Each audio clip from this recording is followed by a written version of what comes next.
आइए प्रारंभ करते हैं। कल हम लोगों ने पढ़ा था मानव पूंजी निर्माण। टॉपिक क्या शुरू किए थे? मानव पूंजी निर्माण टॉपिक को हम लोगों ने प्रारंभ किया था। जाना था कि मानव पूंजी क्या है, मानव पूंजी का निर्माण कैसे होता है, और मानव विकास सूचकांक टॉपिक पर हम लोगों ने चर्चा किया था। हमने कहा था कि मानव के विकास के लिए सबसे ज्यादा जरूरी है शिक्षा का विकास करना। मानव के विकास के लिए सबसे अधिक जरूरी क्या है? शिक्षा का विकास, क्योंकि शिक्षा इंसान के उन्नति का सर्वोत्तम साधन है। अगर शिक्षा रूपी पूंजी आपके पास नहीं है तो आंख रहते हुए भी आप अंधा के समान हैं, और यदि आपके पास शिक्षा है, शिक्षा रूपी पूंजी आपके पास है, तो आप अंधा होकर भी दुनिया के हर चीज को देख सकते हो। तो शिक्षा मानव के समृद्धि का, सफलता का सबसे बड़ा हथियार है, सबसे बड़ा तंत्र है। शिक्षा में ऐसी ताकत जिसे ग्रहण करके पूरा दुनिया को पता चल सकता है। हाँ, शिक्षा ऐसी ताकत है जिससे आप व्यवस्था को बदल सकते हो। अंग्रेजों के शासन काल में हम सब तब तक अंग्रेजी सत्ता के, औपनिवेशिक सत्ता के अधीन रहे जब तक भारतीयों में शिक्षा नहीं था और एकता नहीं था। जब भारतीयों ने शिक्षा प्राप्त कर लिया तो शिक्षा के बाद एकता आई, और शिक्षा ग्रहण करने के बाद जब लोग शिक्षित हो गए तो औपनिवेशिक सत्ता का विरोध किया, और विरोध का परिणाम यह हुआ कि 15 अगस्त 1947 को हम सब क्या हो गए? आजाद हो गए। आप सबको पता है कि हमारा भारत 15 अगस्त 1947 को आजाद हुआ, और 26 जनवरी 1950 को गणतंत्र हुआ। हम सब 15 अगस्त 1947 को औपनिवेशिक सत्ता से मुक्त हुए, आजाद हुए, और 26 जनवरी 1950 को गणतंत्र हुए। कैबिनेट मिशन योजना के तहत हमारे देश का संविधान बना। 26 नवंबर 1949 को हमारे देश भारत का संविधान बनकर तैयार हुआ, और 26 जनवरी 1950 को संविधान को लागू किया गया। जब संविधान को लागू किया गया तो उस समय 395 अनुच्छेद, 8 अनुसूची और 22 भाग थे। गलती से। और आप सबको पता है कि 8 अनुसूची में एक अनुसूची है 7वीं अनुसूची, और 7वें अनुसूची में जितने भी विषय हैं, इन विषय को 3 भागों में बांटा गया है, जिसे संघ सूची, राज्य सूची और समवर्ती सूची के नाम से जानते हैं। संघ सूची, राज्य सूची और समवर्ती सूची के नाम से जानते हैं। आपको बता दें, जब हमारा देश आजाद हुआ, संघ सूची में वर्णित जितने भी विषय हैं उस पर कानून बनाने का अधिकार केवल और केवल केंद्र सरकार को है।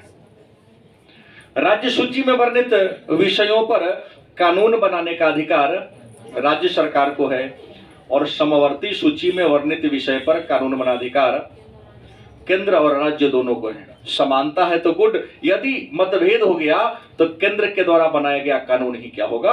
मान्य होगा, लागू होगा। तो आजादी के बाद आपको बता दें कि शिक्षा जो था ना, शिक्षा, इसका वर्णन था राज्य सूची में।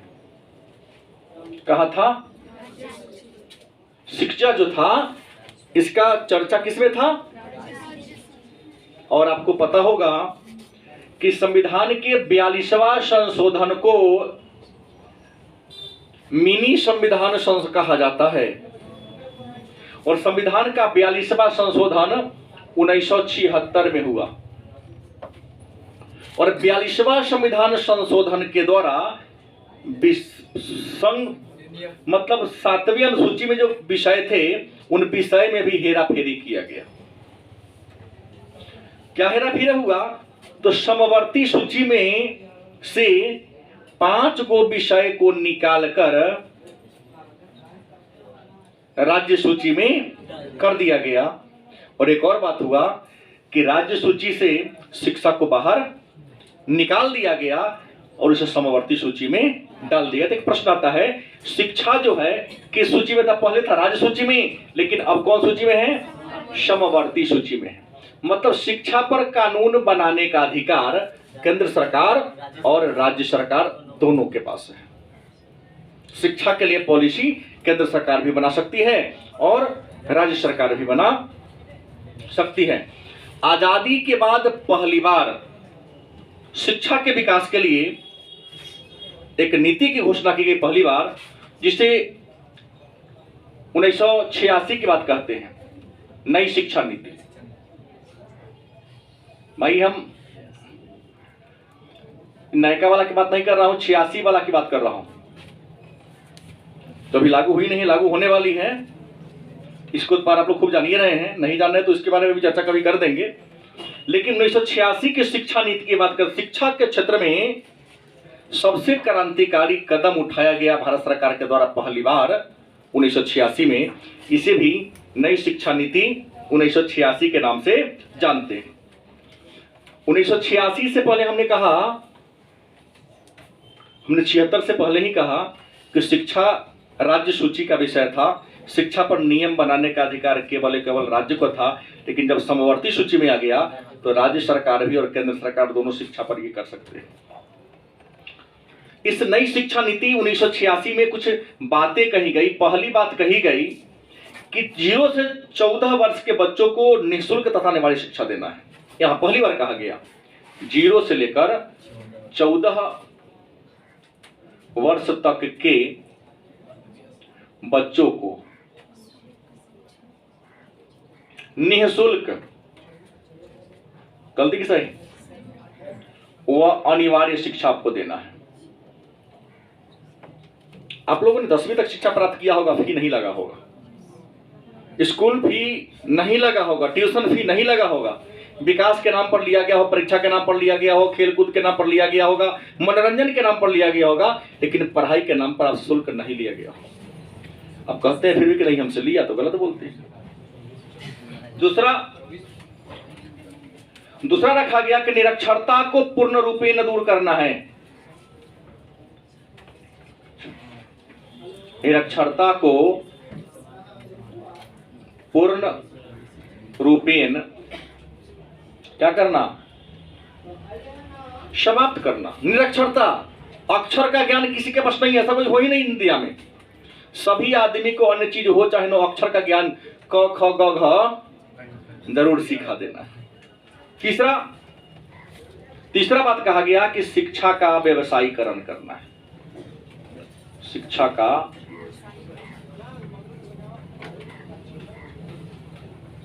का क्या करना है? व्यवसायीकरण करना है। और स्त्री कौमा निर्बल और सीमित वर्ग की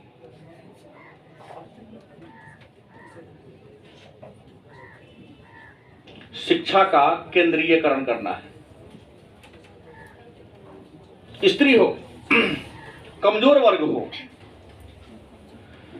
इनकी शिक्षा का क्या करना है? केंद्रीयकरण करना है। मतलब इसके लिए विशेष उपबंध करना है। ये जो नई शिक्षा नीति आई 1986 में पहली बार, इस नई शिक्षा नीति में कई अलग अलग बातों पर बल दिया गया। हम अगर चर्चा कर ले नई शिक्षा नीति 1986 की, इसमें कई मुद्दों पर चर्चा की गई। हम पहली बात कर लें कि नई शिक्षा नीति 1986 में तो पहला प्रारंभिक शिक्षा पर बात किया। किस पर किया? प्रारंभिक शिक्षा। हम बात करते हैं प्रारंभिक शिक्षा पर, तो मन में होगा कि प्रारंभिक शिक्षा कहते किसे हैं?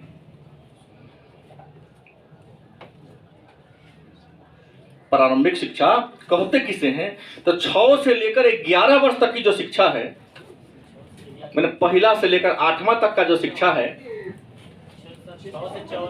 वो छोड़ दीजिए बात को, हमको 11 का 6 वर्ष से लेकर नहीं, मैंने पहला से लेकर 8वीं तक की शिक्षा, हम यहाँ सीधा कह दें प्रथम से लेकर 8 वर्ग तक की शिक्षा को हम प्रारंभिक शिक्षा के नाम से जानते हैं। और प्रारंभिक शिक्षा में हमने क्या कहा, इसमें सीधा कहता है इसके लक्ष्य में 0 से 6 साल में तो पढ़ाई शुरू ही होगा, तो 6 साल से शुरू होगा शिक्षा और 11 साल तक। तो छठा में जाएगा वह प्रथम, दूसरी, तीसरी, चौथी, 5वीं, मतलब एक विद्यालय। इसमें क्या होगा, प्रारंभिक में 2 प्रकार के विद्यालय होंगे, एक होगा 1 से 5 वर्ग तक और दूसरा क्या होगा 6 से 8 वर्ग। तो पहला से 5वां और छठा से 8वां के शिक्षा को सम्मिलित रूप से कहते हैं प्रारंभिक शिक्षा। मतलब पहला से 5वां को हम कहते हैं प्राइमरी अंग्रेजी में, और छठा से 8वां कहते हैं अपर प्राइमरी। क्या कहते हैं? Upper primary. तो प्रारंभिक शिक्षा पर को 2 भागों में क्या कर दिया गया, बांट दिया गया। और प्रारंभिक शिक्षा बढ़ेगा कैसे, मैंने पहला से लेकर इस शिक्षा बढ़ेगा कैसे, इसके बढ़ाने के लिए कुछ काम करने की बात किया गया। काम क्या किया गया, तो काम कहा गया सर्व शिक्षा अभियान जोड़ दिया गया। सर्व शिक्षा अभियान,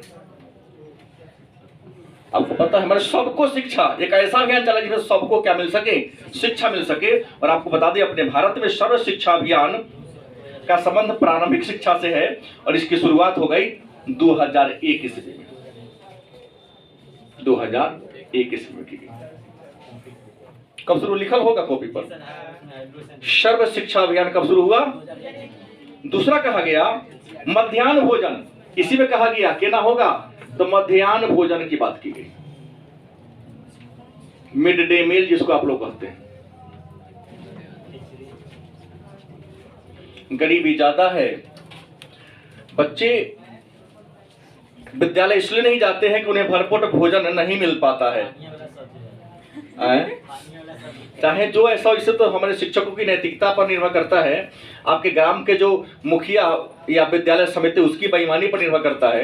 ये लोग शिक्षक से भी कमीशन मांगते हैं। बिहार में करप्शन इतना ज्यादा बढ़ गया है। शिक्षक आपको देखते पेमेंट का मिलता है, अपने मजदूरी से कहां से खिला पाएगा। हाँ फंड आता है, तो फंड में से मुखिया को देना होता है, मुखिया लेता है, सचिव लेते हैं उसमें से।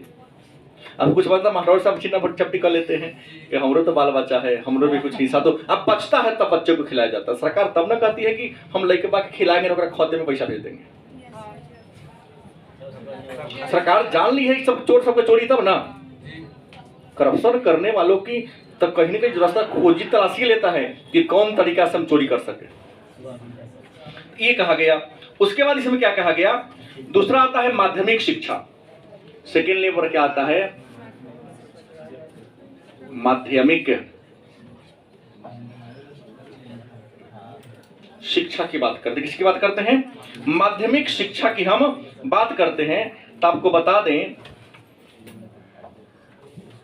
14 से 18 वर्ष, कितना, 14 से लेकर 18 वर्ष जो आप शिक्षा प्राप्त करते हैं, एक शिक्षक को माध्यमिक शिक्षा कहते हैं। मतलब हम कह सकते हैं अगर वर्ग का नाम ले लें तो हम वर्ग लिख दो यहां पर 9वां से लेकर 12वीं तक। ये अलग बात है कि पहले आप इंटर में कॉलेज में जाते थे, लेकिन अब सब हाई स्कूल को उत्क्रमित करके क्या दे दिया गया है, +2 का दर्जा दिया गया है। मतलब 12वीं तक की पढ़ाई कॉलेज में होगी और इससे माध्यमिक शिक्षा। हाँ, फिर इस माध्यमिक शिक्षा को भी 2 भाग बांट दिया है, माध्यमिक और उच्च माध्यमिक। इस माध्यमिक के भी 2 भाग कर दिया, एक दे दिया माध्यमिक, माध्यमिक 9वां 10वां को। सर, हाँ 9th में नाम लिखाने के लिए न्यूनतम आयु कितना होना चाहिए? उच्च माध्यमिक, ये हो गया 11-12। माध्यमिक और उच्च माध्यमिक मतलब समझ गए। 9 में नाम लिखाने के लिए आपका उम्र कम से कम कितना होना चाहिए? 15 वर्ष का है कह दिया। आप 12 वर्ष के बाद जा सकते हो। 12 वर्ष से कम होता तो नहीं लिखाएगा। 12 वर्ष होगा तो 13 साल में आप 9 पास कर जाइएगा और 14 में आपका मैट्रिक में फॉर्म भरने का राइट आपको, तब ना 14 में पास हो गए तो 14-18 यहाँ ले आया। अब इसी माध्यमिक शिक्षा के तहत माध्यमिक शिक्षा का विकास केना होगा, तो आपको माध्यमिक शिक्षा के विकास के लिए सरकार ने कई वो काम किया। पहला काम क्या किया माध्यमिक शिक्षा के विकास के लिए? तो एक में किया कि नवोदय विद्यालय। क्या बोला? नवोदय विद्यालय। अब क्या होता है नवोदय विद्यालय, क्या उद्देश्य है नवोदय विद्यालय का? तो आपको बता दें कि नवोदय विद्यालय को शुरुआत करने की जो प्लान थी 1987-88 में आया था। कब आया था? नवोदय विद्यालय की शुरुआत 1987-88 में हुआ था। इसमें सरकार ने क्या सोचा, तो वह कि जो ग्रामीण क्षेत्र में प्रतिभाशाली बच्चे हैं, लेकिन ग्रामीण क्षेत्र में रहने वाले लोगों के इनकम का लेवल क्या है? बहुत कम है, निम्न है। तो ग्रामीण क्षेत्र में रहने वाले प्रतिभाशाली बच्चे जिनके माता पिता की आमदनी क्या है? कम है, एक प्रतियोगिता परीक्षा का आयोजन करके वैसे प्रतिभाशाली बच्चों को क्या करना? छांट लेना, समाज से बाहर निकाल लेना, एक अलग माहौल दे करके उन बच्चों के प्रतिभा का क्या करना? निखार करना। अलग बात है कि आज केवल गरीब का नहीं अमीर सबके जा रहा है। जी सर। करप्शन इसमें भी घुस गया है। फंड में दुनिया को होता है। फंड में 10,000 रुपये देता है। सारा खाना पीना सब आपको मिलेगा। जनसंख्या बढ़ेगा तो बढ़ाया जा सकता है, लेकिन मैट्रिक में भी फर्स्ट डिवीजन आना चाहिए सर, उसमें भी फर्स्ट। नहीं जरूरी नहीं है। तो नवोदय विद्यालय में जाने का उद्देश्य क्या है? दूसरा इसमें के अंतर्गत आया केंद्रीय विद्यालय। दूसरा क्या आया? केंद्रीय विद्यालय। हर जिला में सरकार ने कहा कि संपूर्ण देश में एक प्रकार की शिक्षा व्यवस्था कैसे लागू हो, तो संपूर्ण देश में एक प्रकार के शिक्षा व्यवस्था को स्थापित करने के लिए केंद्रीय विद्यालय स्थापना करने की बात की गई। और भारत में केंद्रीय विद्यालय की स्थापना 1962 में हुआ था। कब हुई? 1962 ईस्वी में केंद्रीय विद्यालय की स्थापना करने की बात की गई और कहा कि संपूर्ण देश में एक प्रकार की शिक्षा नीति को लागू करने के लिए जितने भी केंद्रीय विद्यालय है संपूर्ण भारत में, सब में एक प्रकार की शिक्षा नीति लागू। सब एनसीईआरटी की ही पढ़ाई नहीं, एनसीईआरटी 61 में है। केंद्रीय विद्यालय जो सुतिहारा में, सबके सीतामढ़ी जिले में सुतिहारा में है, यहाँ भी प्रतियोगिता परीक्षा के आधार पर होता है, लेकिन यहाँ भी एमपी विधायक का फंड है। अगर वहां है पूंजी वाले हैं तो आपको जा सकते हैं।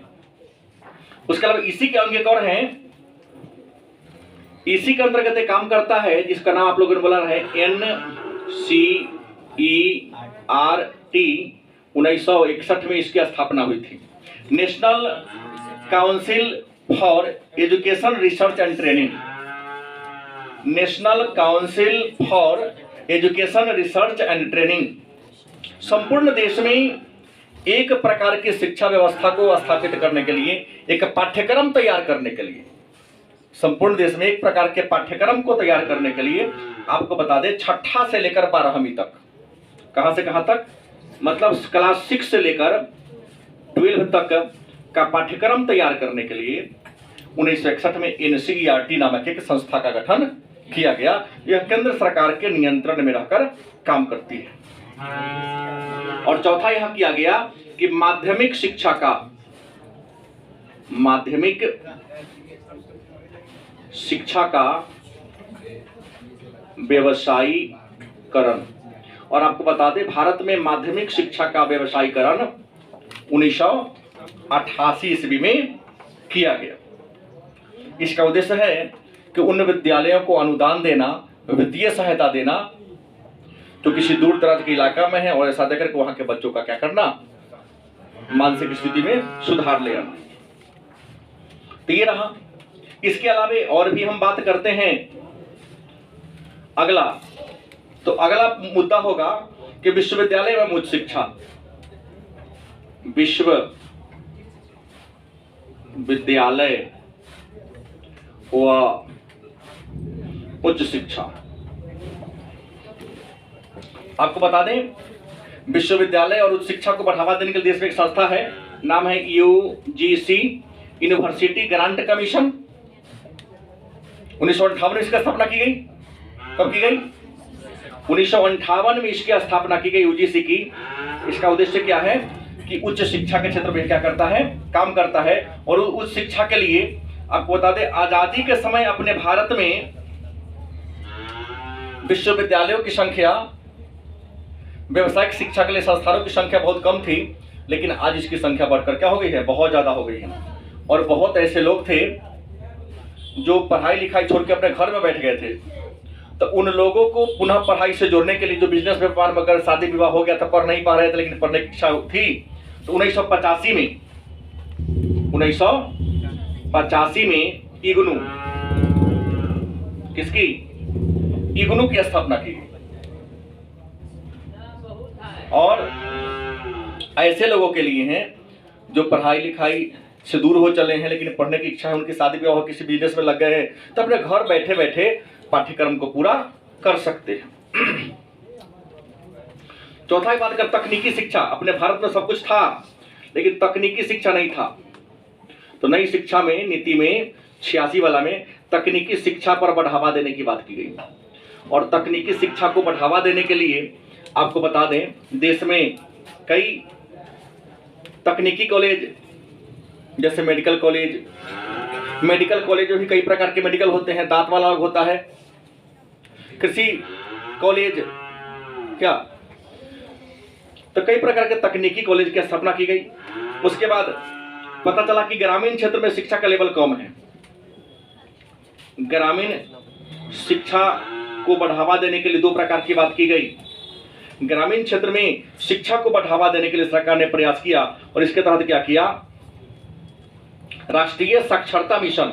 ग्रामीण क्षेत्र में जो कुछ प्रौढ़ लोग थे,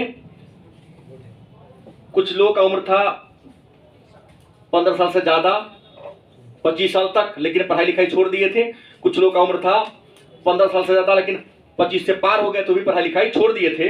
तो जिनका उम्र 15 से 35 वर्ष के बीच था, कितना? जिनका उम्र था 15 से 35 वर्ष, इन सबको पुनः पढ़ाने के लिए सरकार ने राष्ट्रीय साक्षरता मिशन चलाया। राष्ट्रीय साक्षरता मिशन। तो राष्ट्रीय साक्षरता मिशन का उद्देश्य क्या है? तो राष्ट्रीय साक्षरता मिशन का उद्देश्य है कि 15 वर्ष से लेकर 35 वर्ष तक के लोगों में को साक्षर करना। दूसरा किया गया औपचारिक शिक्षा। 15 से लेकर 25 वर्ष के लिए यहां आया गया औपचारिक शिक्षा। कौन शिक्षा? और इस दोनों की शुरुआत की गई थी 1996 में, 1998 में। कब की गई? बात किया गया,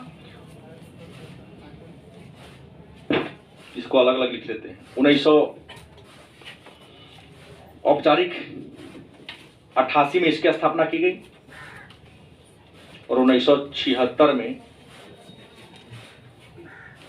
इसकी स्थापना की गई। इतना होने के बाद भी बच गया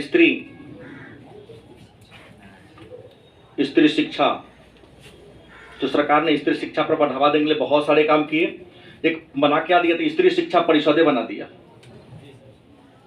स्त्री शिक्षा परिषद बना दिया, जिसका उद्देश्य है स्त्रियों को क्या करना, साक्षर करना। तो मेरा ये कहना है कि शिक्षा जो पहले राज्य सूची में था, राज्य सूची में जब शिक्षा था तो शिक्षा का विकास अवरुद्ध था, शिक्षा आगे बढ़ नहीं पा रहा था। तो संविधान में 42वां संशोधन किया गया और 42वां संविधान संशोधन करने के बाद शिक्षा में क्रांतिकारी परिवर्तन लाया गया और इसको केंद्र मतलब समवर्ती सूची में डाल दिया गया। अब शिक्षा पर कानून बनाने का अधिकार राज्य सरकार को भी हो गया और केंद्र सरकार को भी हो गया।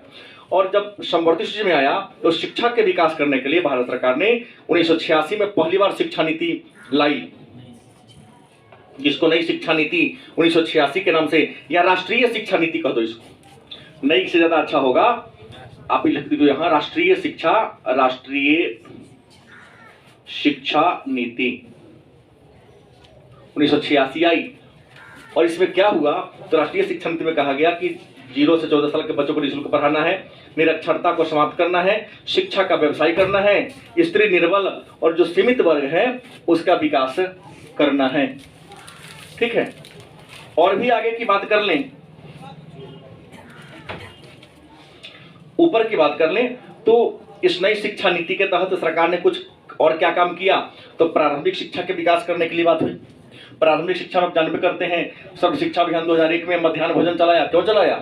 क्योंकि गरीबी के कारण लोग नहीं पहुंचते थे और यहाँ ड्रॉप आउट ज्यादा होता था, पढ़ते पढ़ते बीच में छोड़ दिया लोग।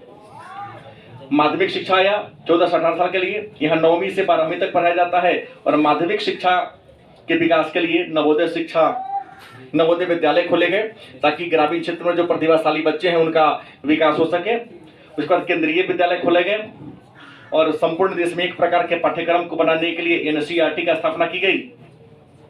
शिक्षा का व्यवसायीकरण करने के लिए माध्यमिक शिक्षा व्यवसायीकरण स्थापना हुआ 1988 में। उच्च शिक्षा को बढ़ावा देने के लिए यूजीसी की स्थापना की गई, लेकिन फिर भी शिक्षा का जितना विकास होना चाहिए उतना विकास नहीं हुआ। तो आप सबको शायद एक बात जानकारी है कि भारत सरकार ने संविधान में संशोधन किया था 86वां, बड़े होंगे आप लोग, 86वां संविधान संशोधन, गलत, 2002, 86वां संविधान संशोधन 2002 में किया गया। ठीक है, गलत नहीं है, 2002 में 86वां संविधान संशोधन किया गया, और 86वां संविधान संशोधन के द्वारा एक शिक्षा का अधिकार एक कानून बना, और 2002 के 86वां संविधान संशोधन के द्वारा शिक्षा के अधिकार को, आपको बता दें, मौलिक अधिकार का दर्जा दिया गया। कौन अधिकार? मौलिक अधिकार का दर्जा दिया गया, और मौलिक अधिकार का दर्जा देते हुए अनुच्छेद 21(1) क में जोड़ दिया गया, इसलिए 21 क में जोड़ दिया गया। और आपको बता दें, विश्व के 135 ऐसे देश हैं, भाग 3 में, हाँ, विश्व के 135 ऐसे देश है जहां शिक्षा का अधिकार मौलिक अधिकार है। लेकिन शिक्षा का अधिकार मौलिक अधिकार तो बन गया, लेकिन इसे लागू किया गया 1 अप्रैल 2010। इसमें कह दिया गया प्रत्येक माता पिता का कर्तव्य है अपने बच्चे को प्रारंभिक शिक्षा अवश्य क्या करें, दिलवाएं। लेकिन आपको बता दें,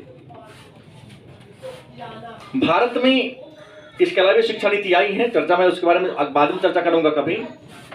भारत में सरकार के द्वारा शिक्षा में सुधार करने के लिए समय समय पर अनेक सारे परिवर्तन, अनेक सारे बदलाव किए जाते रहे हैं, लेकिन जितना शिक्षा में विकास होना चाहिए, डेवलपमेंट होना चाहिए, उतना नहीं हो पा रहा है। गलत कि सही? तो वजह क्या है? इसका वजह एक ही है कि हमारी शिक्षा प्रणाली ही दोषपूर्ण है। गलत कि सही? आपके माता पिता आपको आगे बढ़ाने के लिए बहुत प्रयास करते हैं, बहुत मेहनत करते हैं। हर दिन आता था परोरी टीम, लेकिन कोई नहीं आया। ये गाना आया, कोई काम हो गया होगा, बिना वजह के तो रुकता सब नहीं है, लेकिन फिर भी कुछ बच्चे रुक गए हैं। हाँ, एक पीछे रीजन ये है कि हमारी शिक्षा प्रणाली दोषपूर्ण है। शिक्षा को जितना रोचक होनी चाहिए, शिक्षकों की अयोग्यता के कारण रोचक नहीं हो पाता है, इसलिए हमारा शिक्षा नीति सफल नहीं हो पा रहा है। मतलब जिस प्रकार के टीचर की सरकार को जरूरत है, जिस प्रकार के टीचर के बच्चों को जरूरत है, शायद बच्चों के लिए उस प्रकार का टीचर मिल नहीं पा रहा है शायद, इसलिए हमारी शिक्षा नीति फेल हो जा रही है। शिक्षा नीति गलत नहीं है, शिक्षा नीति को कार्य रूप देने वाले जो कर्मचारी हैं, जो बच्चे तक पहुंचवाने वाले लोग हैं, शायद उनकी प्रतिभा में क्या है, कमी है। हमारे बगल में देखे दूधू को सारा यहाँ एक वहाँ सारा ऑफिस खोले हुए हैं, बैठले बैठले बीएड डीएड एमएड सब करा देते, मान दो कल ही को पैसा दे, परीक्षा देने जाना है, बच्चा ने कभी पढ़ा ना कुछ किया, इधर थोड़ा सा। हम नाम नहीं लिया हूँ किसी का, क्यों लेना, बगल बोला हूँ। हाँ सर। बच्चे भी कहता सर पैसे देवही की है तो पढ़िए कहला, तो जो पढ़ेगा नहीं वो क्या पढ़ाएगा। तो दोष क्या है, पहला दोष है व्यापक निरक्षरता। निरक्षरता बहुत बड़े पैमाने पर विद्यमान है आज भी। दूसरा, निम्न ग्रामीण पहुंच। आज भी कुछ ऐसे ग्रामीण क्षेत्र है जहां विद्यालय नहीं है। आपके बच्चा छोटा होता है, वो 500 मीटर दूरी तक जा सकता है, 1 किलोमीटर तक जा सकता है, लेकिन कुछ ऐसे गांव हैं जहां से आज भी कम से कम 3 किलोमीटर पर 3 किलोमीटर पर विद्यालय है। अब तुम भाग्यशाली हो, तुम्हारे टोले में है, लेकिन सबके टोला में तो नहीं है ना, नहीं है। तीसरा, निम्न नामांकन अनुपात। सरकार विद्यालय खोले है लेकिन नामांकन का अनुपात कम है, बढ़वे नहीं करता है। अगली समस्या है ड्रॉप आउट की समस्या। बच्चा पढ़ते पढ़ते विद्यालय को कर छोड़ देता है। निजीकरण ये सबसे बड़ी बाधा है। सरकारी विद्यालय में सरकारी मास्टर अपना बच्चा को निजी विद्यालय में पढ़ाता है। सरकार से पैसा लेने वाला, सरकारी विद्यालय में जाकर चेक करने वाला पदाधिकारी का बच्चा भी प्राइवेट में। तो शिक्षा का निजीकरण हो रहा है, ये भी बुराई है। और संतुलित विकास, जितना ज्यादा डेवलपमेंट होनी चाहिए। सरकार ने तो शिक्षा को सर्वव्यापी बनाने के लिए, बच्चों को शिक्षित करने के लिए तरह तरह के उपाय कर रही है, लेकिन उस उपाय को सही तरीका से क्रियान्वित नहीं होने दे रहा है लोग। ये हमारी बुराई है। उसके बाद असंतुलित विकास। शिक्षा हो देखो, और सरकार की भी कमी मैं बता दूं कि अप्रैल से सत्र हम सबका शुरू होता है। सरकार पहले खुद से देती थी पुस्तक कि नहीं 1 से लेकर 10 तक किताब खरीदना नहीं, कि 8 तक नहीं खरीदना है। लेकिन जुलाई सितंबर अक्टूबर नवंबर तक किताब किसी को मिलता नहीं था। ये कौन सी व्यवस्था है भाई? पुस्तक है नहीं तो कहां से बच्चा पढ़ेगा? गलत कि सही? अब तो मिल रहा है। और भी हम बात कर दे आगे की, जब चर्चा कर दूं कि शिक्षा की हम ये कर दे। शिक्षक को काम है शिक्षा देना, पढ़ाना, लेकिन पढ़ाई को छोड़वा के सरकार सब काम उससे करवा रही है। अभी माननीय मुख्यमंत्री जी का स्टेटमेंट हम कुछ दिन पहले पेपर के माध्यम से पढ़े थे कि शराब बेचने वाले को मास्टर पकड़ेंगे। अब यही कर्म रह गया। कुछ दिन के बाद शिक्षकों का काम हो जाएगा, आशा का काम शिक्षक करेंगे। आंगनवाड़ी का तो भैया है, कोई बात नहीं है। आशा का जो कार्यकर्ता का काम है वो काम शिक्षक को नहीं धराई। नीतीश कुमार की महानता है ये। सड़क के किनारे लोग लाइटिंग न कर, ये काम तो करवा लिया। कितना मास्टर को पिटवा दिया।